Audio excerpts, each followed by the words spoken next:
What Your Bank Doesn't Tell You, a podcast by YouMushroom. Dear community, welcome to our podcast series, What Your Bank Doesn't Tell You. I have a particular special topic today for you. As you can think, we're going to talk about the US elections. And we're very happy to have as a guest Professor Thorsten Hens, Professor for Financial Economics at the University of Zurich. Thorsten, welcome. Welcome, Luba. Thanks for inviting me. Thorsten, our pleasure as always, and we are very much looking forward to our discussion, what the US elections mean to our investment behavior. But before we deep dive into that or jump into this inspiring topic, would you like to shed some words about your position, about who you are? How did you choose your profession? Well, as I said, I'm a professor in financial economics. So this means before I moved to finance, I was a professor in economics. I came to Zurich 25 years ago to be a professor for macroeconomics. And then during the global financial crisis, I moved to finance. So my view is more founded in macroeconomics and in decisions and this and that, and not so much in empirical research where people do lots of regressions, not understanding why. That's great, because macroeconomic understanding is actually key in order to, for positioning our investment portfolios and to really think not short-term, but long-term. And investors are very often kind of short-sighted. They focus on short-term behavior or short-term patterns, max 1-2 years. What we often lose are the big picture. So macroeconomic, you're more than welcome, particularly given our topic about US elections. When we say US election, Thorsten, what are the first considerations which come to your mind, which you would like to share with us? Well, first of all, it's a big show with two quite different candidates fighting with each other, and you might vote by sympathy. For me, it's clear who is more sympathetic to me, but you should also look behind. So what might be the policy changes? I agree. So here, there's a lot of smokescreen because of the election campaigns and this and that. And one candidate doesn't really openly say what she's going to do. The other candidate says what he does, but that's not good. So it's a complicated story. It is, and it's very difficult, as you say, two extreme characters, two very polarizing characters. It's one big show. Yes. And it's actually a debate of the exaltations, I would love to call it. So everything is XXL. There's a certain difference in personalities. So Trump is very aggressive and will do hard negotiations, and he has simple thinking in black and white, his friends, his enemies, and this and that. And Harris seems to be more moderate, so meaning one might approach her with arguments, and she's not so stolid on certain things. So she might be convinced, for example, when it comes to tariff wars, she might be convinced maybe it's not a good idea for America and for the other economies. So with Trump, I'm not so sure. He makes many bold statements, and then he's captured by what he has promised. Yes. That is the first impression which they leave. You're absolutely right. And let's start maybe with the political implications if Trump wins and if Kamala wins. What would mean one or the other politically within the country and with respect to the relationship of the US to China, Russia, the various conflict zones in the world? Well, there's some political things which I'm not sure has any implication for economics, like abortion. Yeah. So this is hard to imagine whether it goes this way or that way, that there's some economic impacts, but certainly there is migration. So this has economic impacts. There is the trade war, which has economic impact. There is the security burden sharing. So this is economic impacts. And of course, the remittances. There are many people, in particular in Middle America, they live from remittances from the US. And here, so in these 4 dimensions, I think the 2 candidates differ. And that's worthwhile to think through. So what does it mean? For example, Trump will go back to the tariffs regimes, which is very bad for Mexico, Costa Rica, Germany, China, and Japan, for example. But he's not clever enough to understand that it's also bad for America. So there's a difference in which we call business economics and government economics. Let's say in German it's BWL and VWL. Yes. So Trump is a guy who claims to understand to run a business, but he's not a guy to understand how to run a country. To give an example, he has this naive thinking that if there is a trade deficit for the US, it's a gift from the US to the others. But it's exactly the opposite. It's exactly the opposite. There are people working in Japan, in Germany, in Switzerland. They give commodities to America, and as a return, they get paper. They get government bonds from America. So it's a gift from workers in other countries to the consumers in America. Or to say it the other way around, if he wants to stop it, if he wants to balance the trade deficit, the question is who is going to hold the American government debt? Yes, which is raising with an incredible speed. Yes, so I think the bad deal in this is not on the side of the Americans, but on the side of the Europeans, the Chinese and the Japanese, because they work, they get paper, which gets deflated more and more. The dollar relative to the Swiss franc, for example, it's a catastrophe, right? And there have been people working in Switzerland, being proud to export commodities to America at a dollar exchange rate, which was almost twice as much as now. And now what they get back is half that much. So I think it's a gift from the people working in Europe, in China, in Japan to the American consumer, not the other way around. It is a huge redistribution, as you say, yes. Yeah, but Trump doesn't understand it. He thinks it's to the disadvantage of America. Yes. What he argues is that under his slogan, "Let's make America great again," is that he would like to strengthen the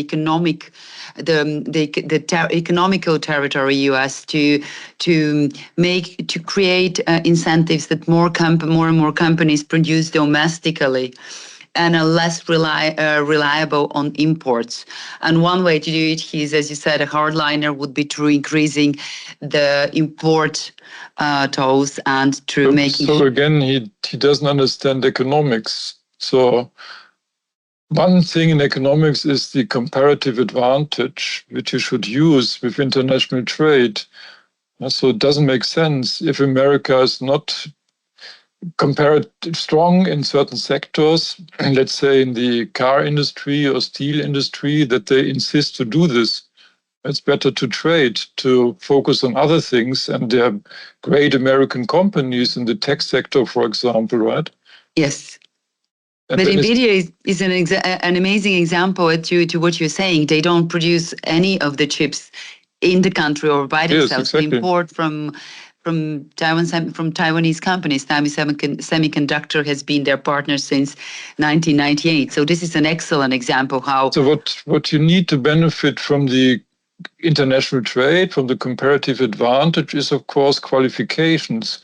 Yes. So when you have a sector where it's no longer internationally competitive, you have to qualify these people to do something else. I come from Germany, I come from the Ruhr area, and they were producing coal and steel, and this was no longer competitive. So there was mass unemployment, and there was one generation, like the generation of my father, they went into early retirement because they couldn't qualify them better. But the next generation, like me, We went to Switzerland, became professor, so that's qualification, right? So we didn't insist to continue working in coal and steel in the Ruhr area. We said, no, we have to qualify, we have to change, we have to do something better. That's an excellent example when you obviously speak from experience. Right. And it's true. I think being focused on strengthening the domestic production has advantages, but it also comes at a price, as you say. And this price could be the increased imports, etc. This would mean that you may end up in an economic war, right? Because it goes both ways. Then Europe can raise the tolls. China is actually also incentivized by that to become more protective. And China is a huge market for U.S. production. So-called prisoner's dilemma, right? Exactly, so if you start a tariff war, you think it's good for you, but you forget the others might reciprocate. Yes. And then it's bad for both. It's true. And we'll come back to the sectors when we speak about the sector and see that particular strategic sectors of the U.S. economies are very vulnerable to these tariff wars. Before we go to that, so now we talked about tariffs. There's also this security burden sharing. So yes. You might remember that America entered the Second World War at the late stage, and they were basically winning together with Russia and freeing Europe from the Nazi Germany, right? And ever since then, they have had troops in Germany and Europe and this and that. And of course, after some time, you're wondering, why should the American taxpayer pay for this while the Europeans, in particular the Germans, don't fulfill their commitments, the 2% of GDP. So there, I think this is a valid point. Yeah. The Europeans should get their act together. They have an enemy in Europe, so they should get their act together and they should strengthen the forces to fight this enemy. So I think there it's a valid point to say, well, you have to pay more. It's not our business to protect you anymore. Yes, it's a valid point, as you correctly say, and right. it's also a European issue to tackle, and this dependency on the US could be also very beneficial for Europe generally, right? If it gets diminished in that sense. And then the third point was this immigration. Yeah. I'm an immigrant. I came from a miserable area, the Ruhr area in Germany. I emigrated to Switzerland, became professor and this and that. So I think immigration is good, but you have to find some rules for this. So you have to see what do we need in our country, like the Canadians are doing, and then you can say, well, this type of labor we need, and then we admit some people doing this, and we do it in an orderly fashion. So we qualify them, they get courses, language courses, and this and that. So at the moment, it's a lot of uncontrolled immigration in America and also in Europe, but there should be immigration. We don't produce enough babies, for example, and we don't have all the talent. So it's good to have immigration, but we should have rules for this. And the rule cannot just be that somebody is poor. So that's, if we have this rule, there's not enough the resources in Switzerland, Germany, and America to receive all poor. Yes, it has to have economic. It should represent also an economic investment, as you say, i.e., qualifying these people, educating these people, giving them by that a fair chance to build up a decent life. And that's a valid point as well. That immigration is good to cope with the scarcity on the employment market. But if you look at the most anti-immigration guys, they all immigrated at some point. That is true. Well, I mean, Trump himself, his family comes from Germany. In Switzerland, you have Mr. Blocher. The family came from Germany. And the big hero in America, Elon Musk, he came from South Africa. So it's absurd. They should think about rules and not saying we are against immigration. You're right. That's a very valid point. Very often people with the same background actually become the highest opponent, the biggest opponents. It's a little exactly right. It's hypocritical to a point of view. Any other aspects from political, with respect to the political orientation, which we need to consider? Now we spoke about Trump. Harris is a little bit more difficult to read, right? We have the environmental problem. Yes. Also, right? So Trump will most likely, as you say, drill.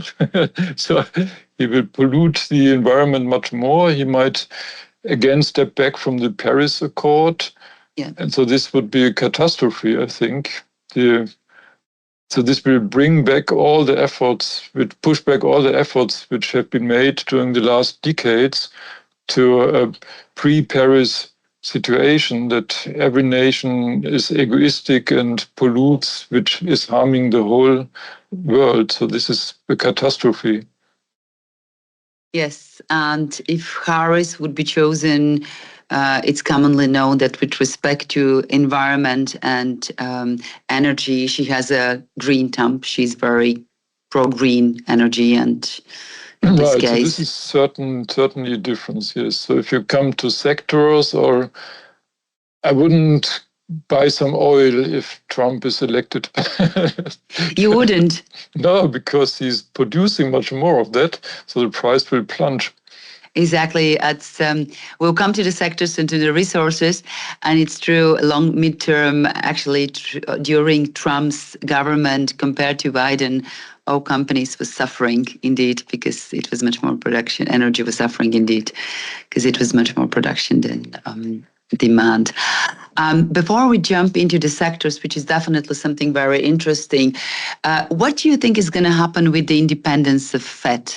I.e., how would a choice of Trump impact the policy of the Fed, which ultimately is the guardian of the monetary policy of the US? So I think the Fed is independent, but the problem is in May 26, Jerome Powell's term ends.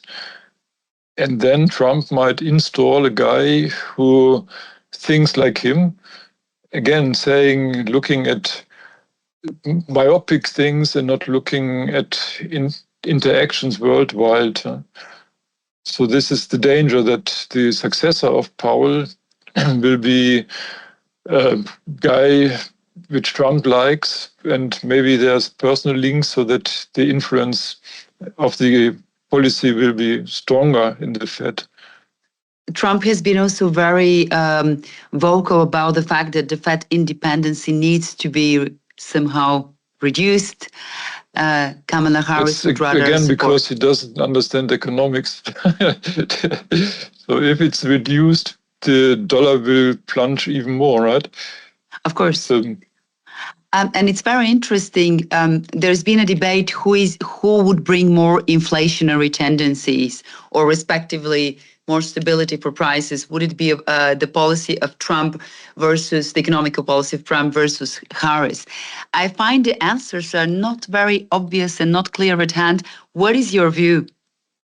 Well, the problem is prices will increase because of the tariffs against the cheap imports. So for a long time, inflation was not high in the US because they were buying cheap Chinese products. And if you double the prices of those, so this will be a push for inflation. So that's not a clever idea. But on the other hand, if you look at deficits, I have no hope here. The debt in the US is quite high, and both candidates will continue to spend for different arguments, for different reasons, but both will continue to spend. Neither of the two says, oh shit, we have a too high debt per GDP ratio, we have to bring this down. No? Yes, and in Harris' case, where we can count on strong government spending, potentially, as you say, both are going to spend for different reasons. That would obviously also may have inflationary tendencies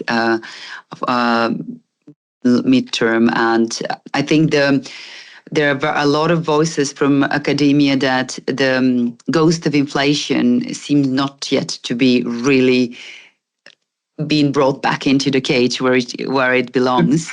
Depends where, right? Switzerland, yes. My good friend Thomas Jordan again did a good job. Inflation is Switzerland, killed, I would say. Europe, inflation is down because they're in a recession. But in America, Germany is in a very... Germany is in a recession. Yes. Spain not, but Germany is a big part of Europe economically. But America, you have seen wage increases by 30%.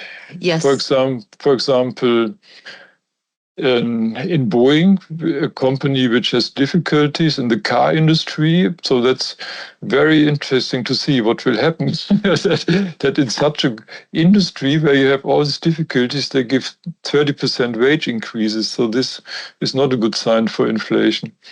It is true. And speaking of with respect to the inflation in the US, as much as inflationary tendencies from the energy prices, for example, have been kind of kept under control, also general price increases of the food, etc. Wage inflation is the problem which since years US cannot really cope with, and it seemed to continue this pressure right from there, which means again in terms, question would be how long can the Fed afford to reduce interest rates, right? There are voices who say maybe by January the current rate cuts will stop if we see again inflation picking up. They didn't do much. They were waiting. Now they moved a bit, but you're right. In January, they might stop again. No? Depending on the... And this has international consequences. Whether there is inflation in the US, I don't care. I have to consume in Switzerland. But of course, the international consequences come from monetary policy, which spreads all over the world. Yes, and again, absolutely, it would have effects also on our economies here. What is your view? What is going to happen with gold and oil under the one or the other president? Speaking of the two major commodities, oil we talked about. Yes, and gold is a very interesting thing. I'm currently writing a study on gold, so where I researched all the arguments for having gold and not having gold and this and that. I did a lot of portfolio optimization and all these things. So gold, I think, after the study, I'm much more optimistic on gold than before. Really? Oh, that's interesting. So before I thought, buy equity and you don't need gold. Huh? But in times of crisis, and we might end up in many of those soon, it's always good to have some gold. And so it's still not clear what happens to the Ukraine war. It's not clear what happens to Taiwan and China and all these things. So my recommendation is we are going through difficult times and it's good to have some gold. That's very interesting, particularly considering that gold hit a record. It broke its own record 39 times this year. Can you imagine? I mean, we're at an that's the counter argument. Huh? So now it's already quite high. So would you like to buy at all-time high? So maybe the usual, you have to have a scheme to buy into gold step by step so that you don't get caught by the high prices. Maybe it goes down, then you can buy a little bit more in this type of scheme. What is very interesting, by the way, with respect to gold is what are the price building factors for it? And as you say, one of it is really the security, and people tend to turn to gold in times of crisis. Inflation is still spooking around in the US, and depending on which of the president candidates or then president, when she or he wins, manages to quiet the markets with respect to inflation, that may have a pressure on gold prices. But what's very interesting is what's happening internationally with gold as one of the reserve currencies held by central banks. And the amount of gold held by central banks has been substantially consistently increasing over the last 10, 15 years. With a record 2022. This goes up and down. When I came to Switzerland 25 years ago, the Swiss National Bank was selling a lot of gold. Huh? Yes, I remember that as well. So this goes up and down. So now, in particular, the Chinese central bank is buying a lot of gold. So The I'm not Asian sure. banks are, The yes. Asians, they buy a lot of gold. So that's the starting point of the recent rally in gold. But then, of course, once you see a rally like that, you have many short-term speculators. So part of the high gold price is also a bubble component, because short-termism, that people speculate on price increases.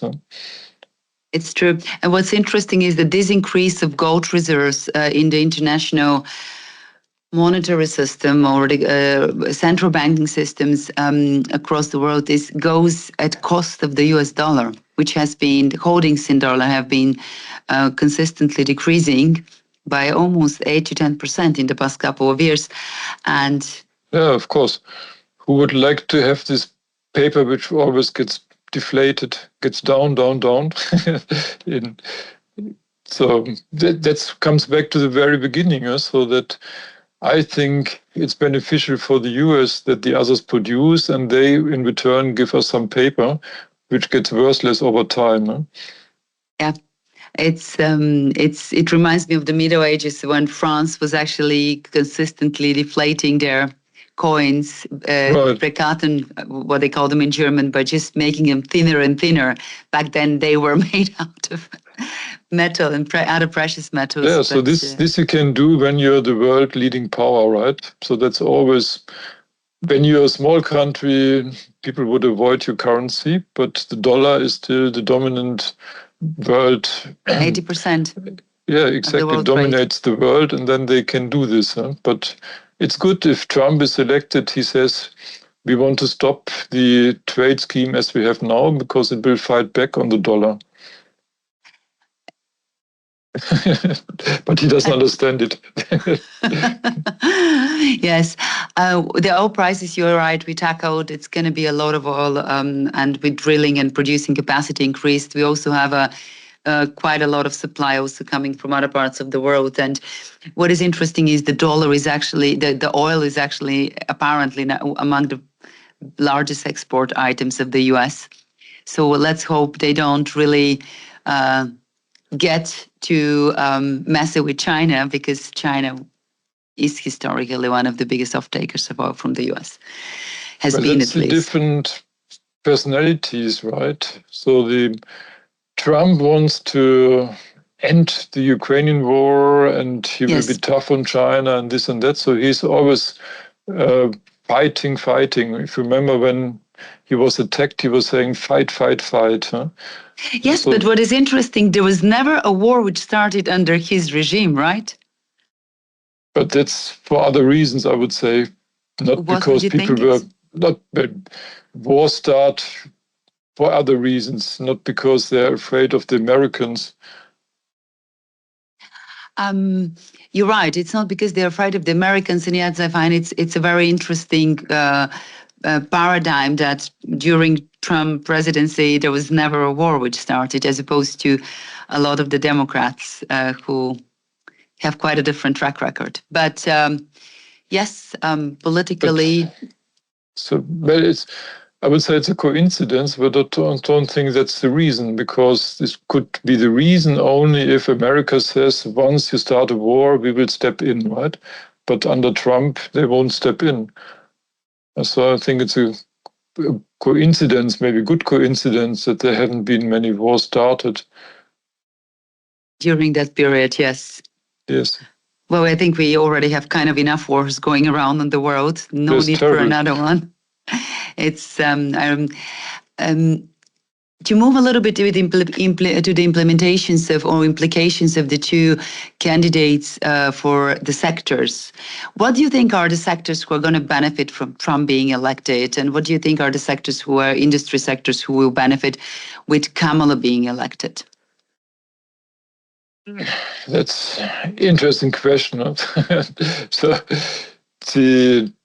Trump wants to position himself to be friendly to the tech sector. He is friend with Elon Musk, for example, and he promises to the Bitcoin guys that the Fed should hold some Bitcoins and and all these things. So he seems to be sympathetic with the tech sector. With Kamala, she didn't never say, but I know some of the Democrats say these tech companies are too big and we have to cut them into pieces. So I would be more careful. If Kamala is elected, this is maybe not as good for the tech sector than when Trump is elected. And yet it's very interesting. You mentioned Elon Musk. Trump is most probably, when we come to the car sector, for example, Trump is probably going to be more beneficial for car producers who operate with normal gasoline, right, as opposed to the electric vehicle cars. And it's interesting that particularly Musk is supporting Trump, whose Tesla has been this year on quite a ride, lagging substantially behind the S&P 500, plus around 1% last time I looked yesterday, since the beginning of the year. Yeah, but maybe he is betting on tariffs against the electric cars from China. Right. So maybe he thinks General Motors, Ford, that's not really our competitor because they produce old cars, and our competitors is Baidu and BYD in China and this and that. Yes. And yes, and then he's friends with Trump because he wants to protect the American market against those. Yes, and yet if all the allowances and support from the government for emissions and for driving green vehicles or electric cars, etc., get removed by Trump's politics, that won't be beneficial for the electric vehicle car industry, right? No, that's true. But again, I think he's accepting that because his competition is in China, right? Yes. And Tesla's been losing substantially market share towards the domestic producers in China, as BYD, for example, which you mentioned. Exactly. So yes, you're right. From that perspective, they have interest to strengthen the US market and make it a little bit more competition secure towards the Asian countries. So one thing is, as we said, tech companies, you're right, particularly given the high corporate taxes, which most probably would come along with another democratic government, that won't be necessarily beneficial for the large tech companies. Then again, both president candidates state the importance of the tech sector because it turns to be a strategic sector for the US economy, particularly their world lead in artificial intelligence. So they may be, to me, the signals are not quite clear, but yes, you're right. So maybe on average that would be... In the back of Kamala Harris in the Democratic Party, there's some left-wing people saying we have to cut the tech companies, they're too big. Huh? It's true. And it's true. And their voice is also right about making sure that this monopoly actually stops in the form that it's currently led by the big US tech companies. What about the car producers? We tackled them as well, but what about the health sector? How do you see this? And I don't know whether Trump will again attack Obamacare. He wasn't successful on that. So whether he tries again, because the health sector benefits from it. Huh? Part of it, yes. Part of the insurance who actually are using this marketplace under the Affordable Care Act, they are. Then there are other insurances supporting the alternative program. I think it's called Medicare, if I recall correctly, the technical expression. It's very interesting how the US healthcare market actually functions and is built up. But yes, I think we're going to see a very big debate depending on who wins, which I think the healthcare sector is not, particularly the health insurers and the companies operating hospitals. For me, this is a little bit of a question.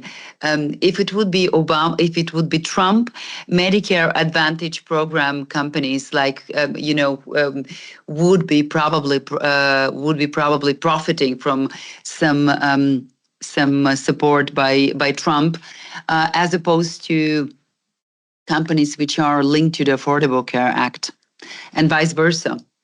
Yes, but it's very split. It's hard. It's hard to make guesses on this. Huh? So I agree. There is one thing which also never worked. America needs to invest in infrastructure. Yes. In roads and electricity, wires, and in schools and all these things. And every president promises this, but nothing happens. So I'm not sure whether there's a difference between Trump and Harris on this one. They might again make promises, but unfortunately, nothing happens. And it's a big topic in America, given the country and given the fact that vast parts of the country are not necessarily at the standards where they should be.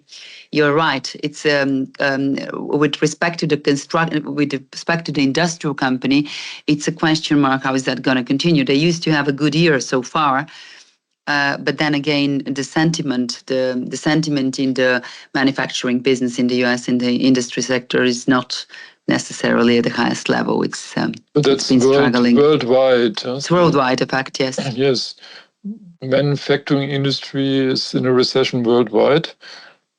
I don't suffer because it's good for the environment. No, it's true. So that's true, yes. the most polluting sector. Particularly the airplane producers and some of the other, because, yeah. Is there anything else we should mention with respect to the sectors? I think the financial sector is something we didn't tackle. There are a lot of voices saying that Trump is going to speed up potential mergers and acquisitions in the field of the regional banks in the US. And 90% of the bank landscape are regional banks among those a little bit 4,500 banks, which we see roughly plus minus in the US. The biggest part are regional banks.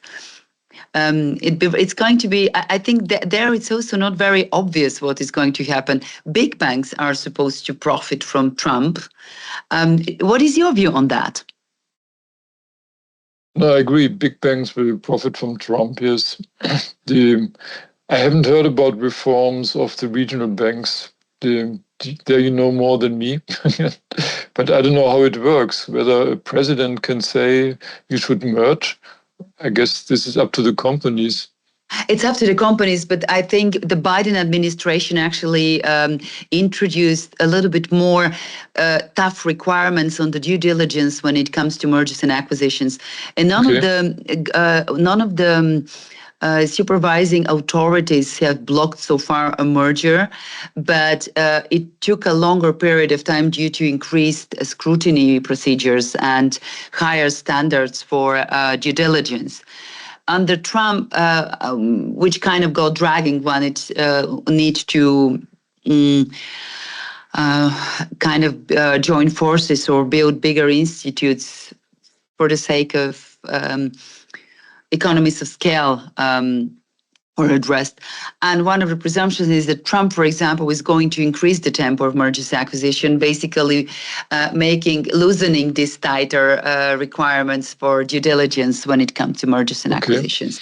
But for me, as a Swiss investor, I don't care. I care about JP Morgan, Goldman Sachs. I can invest into those, and if they get broke, I have a problem. But the regional banks in America, why should I care?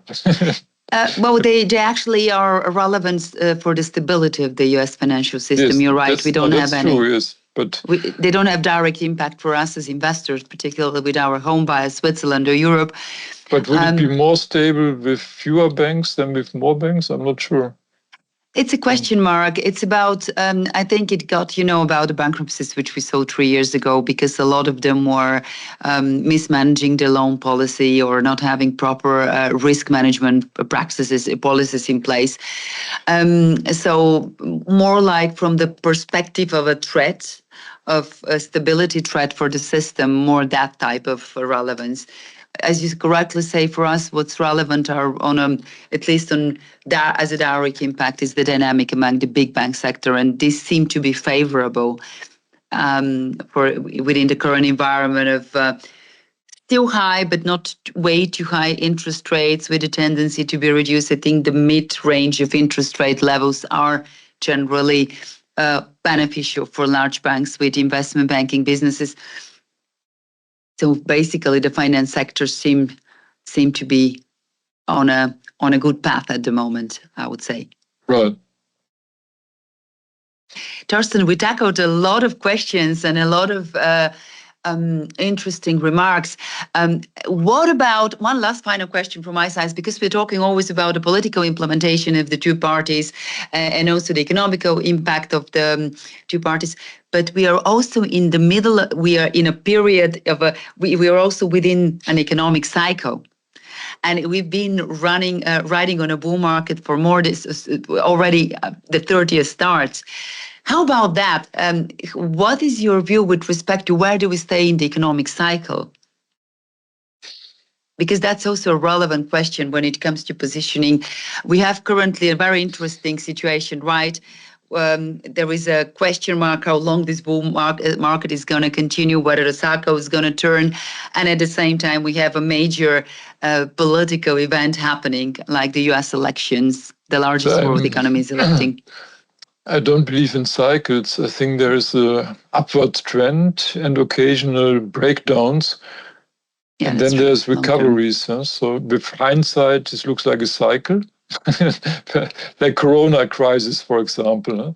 So this is not a cycle phenomenon, but this was an exogenous shock, and then policy reaction and some recovery. And then the next shock will come, and then you have some recovery. And so a cycle would mean that the boom is the reason for the recession, but typically it's not the boom which is the reason, but it's exogenous shocks. Yes, and very often recessions start with exogenous shocks. And what is interesting is that 8 of the US recession actually happened in the year past US elections. This was very interesting statistics, yeah. But it doesn't mean... You know Warren Buffett? He's a better investor than you and me. Yes, and he's bearish, apparently. Yes, he increased his cash ratio to 25%. Huh? Exactly. So maybe we should talk to him. Well, that'd be a wonderful guest for our podcast. And apparently, he hasn't done any investments in the past. And he went out of Apple, so he reduced Apple. That's true.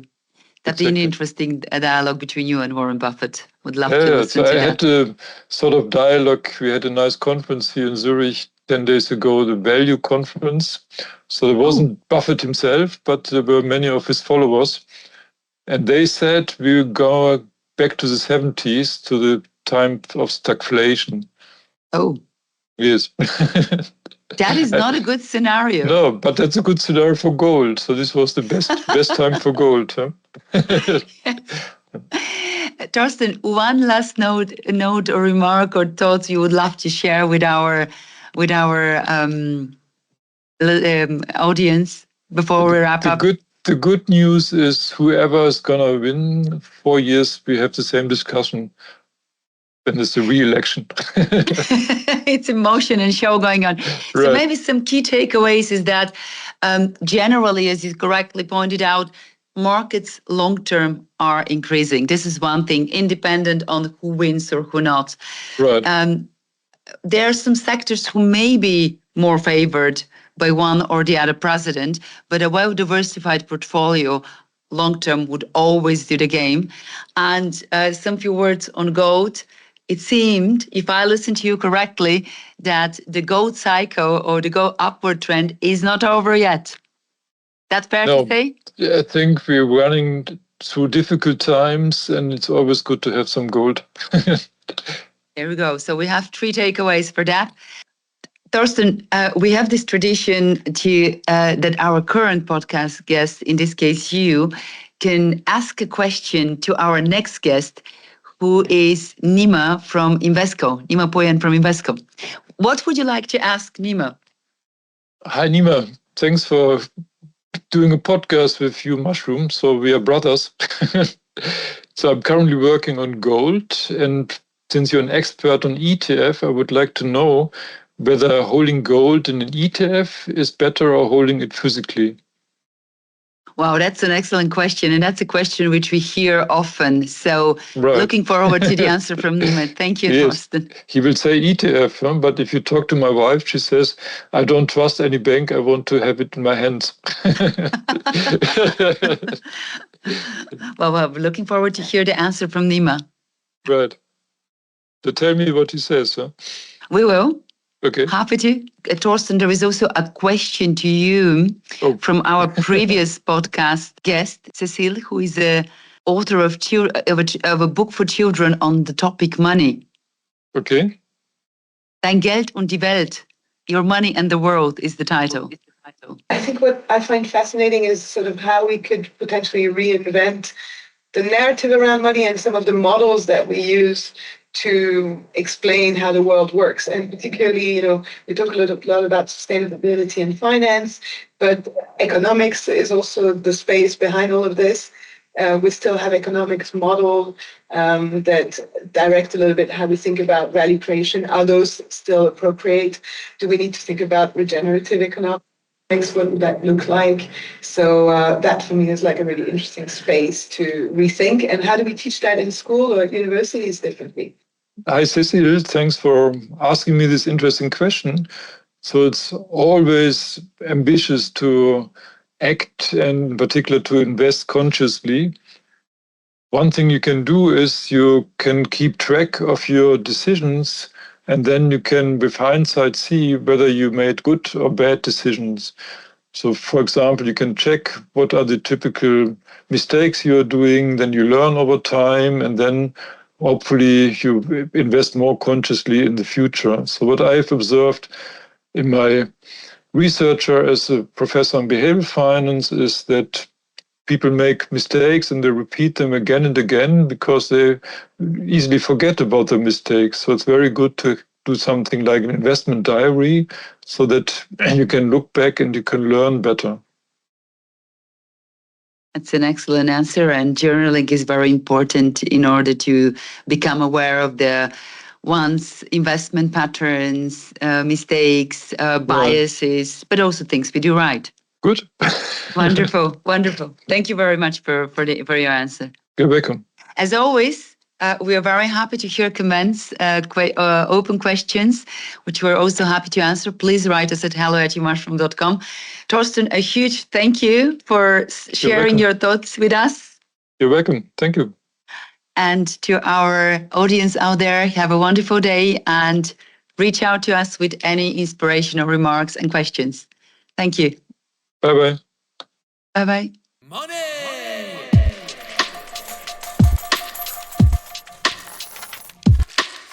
What Your Bank Doesn't Tell You, a podcast by YouMushroom.